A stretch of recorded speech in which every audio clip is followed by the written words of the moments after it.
நம்ம எல்லாரும் இந்த அணில பார்த்திருப்போம். ஆனா இவங்கள மாதிரியே உருவத்துல பெருசா ஜெயின் ஸ்குரல்ஸ்ன்னு சொல்லக்கூடிய 4 வகையான அணில்கள் நம்ம உலகத்துல இருக்கு. அதுல 3 நம்ம இந்தியால இருக்கு.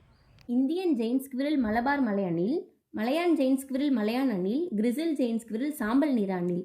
நம்ம தமிழ்நாட்டை முக்கியமான வாழ்விடமாக கொண்ட இந்த சாம்பல் நிற அணில் இந்த மாதிரி ஹைட்டான மரம் மேலே இலைகளையும் மரக்குச்சிகளையும் வச்சு கூடி கட்டி இனப்பெருக்கம் செஞ்சு தன் குட்டிகளையும் அதிலே வளர்த்து வரும். மற்ற அனிமல்ஸோட கம்யூனிகேட் பண்ணுறதுக்கு இந்த மாதிரி சத்தத்தை யூஸ் பண்ணும்.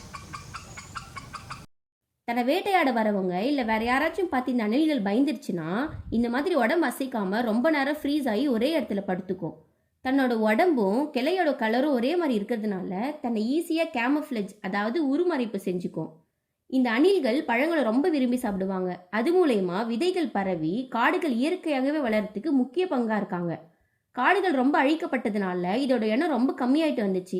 இந்த அணிலை பாதுகாக்கிறதுக்காகவே 1989 நம்ம தமிழ்நாட்டில் இருக்க ஸ்ரீவில்லிபுத்தூர் கிரிசில் ஸ்குரில் சாங்சுரின்னு ஒன்று உருவாக்கப்பட்டுச்சு. இப்போ அதை மேகாமலை புலிகள் காப்பகமாக பெயர் மாற்றி அமைச்சிருக்காங்க. இந்த சாம்பல் நிற அணில் இந்திய வனவிலங்கு பாதுகாப்பு சட்டத்தில் ஷெட்யூல் 1 ஸ்பீஷஸாக பாதுகாக்கப்பட்டு வருது.